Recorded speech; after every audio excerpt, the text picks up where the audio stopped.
Hey guys, thanks so much for joining me yet again. Today I want to talk to you about something that I think is very important for you to have, especially if you want to continue to be sane, guard your sanity as you serve, and even garner new ideas and just have just an influx of fresh creativity into your ministry, and that is support structures. Yes, you need a support structure around you. You need support systems in place to take care of you. As you serve others and your whole life's work is around pouring into other people, you definitely need to have people pouring into you. And please have them outside of your serving community. So it's great that you have a church or a parachurch organization to serve in, and that's wonderful. May the Lord bless that ministry for His glory, and may He encourage you and strengthen you as you do that. And so it's good that you have that, but you need to find people that are more like peers and less people who are underneath you that you are serving, less people who are above you that you submitted to. Have someone outside, or a group of someone's outside of your ministry area, who are like peers, who can keep you encouraged, who can keep you accountable, who you can be open with about your struggles and your challenges and your frustrations. You need a healthy place, a safe place to vent. The reality is the ministry is not all pretty.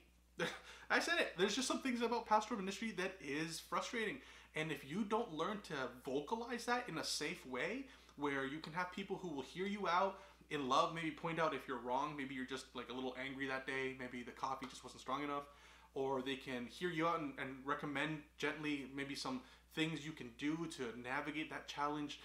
If you don't have those things in place, you're going to bottle all that up, and it's either going to be poured out as wrath, towards a poor member of the church who just caught you at a bad time, or it's going to come out in a board meeting or in a staff meeting or in your own, just this ugliness will just build inside, which isn't God honoring, and so it'll affect your own spiritual life, maybe in your own marriage. Like it's just a mess. It's an ugly thing. So avoid all that.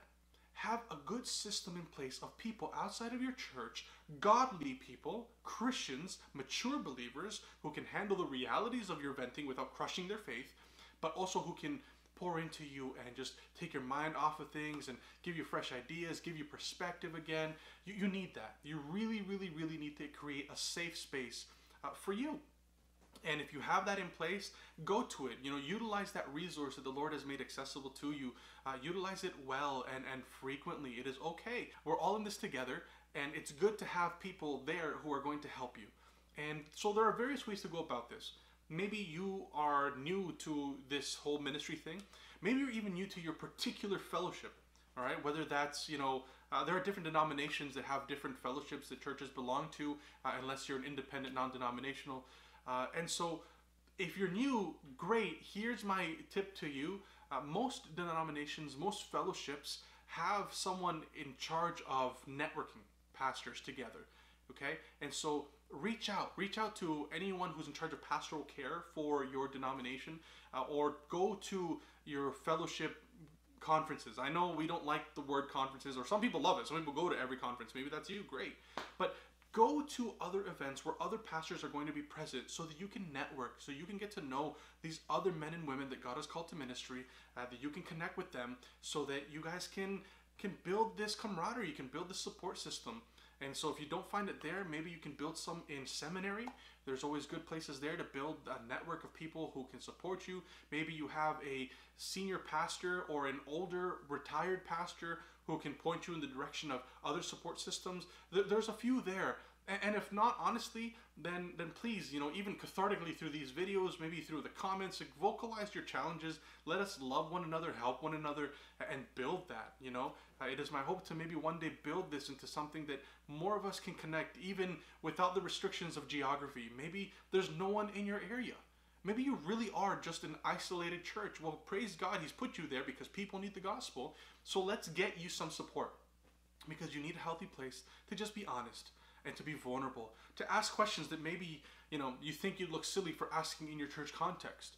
Because, in the church context, the pastor needs to have all the answers. Not real. That's not true.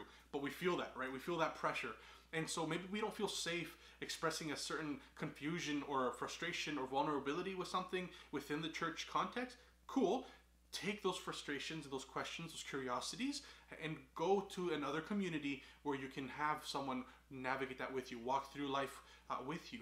And so please focus on getting the right supports in place, because that will help you. And by virtue of that, it's going to help your congregation. Because when you have perspective, when you have a sense of you feeling heard and feeling that people are taking care of you also, it will empower you and enable you to continue to serve from a healthy place.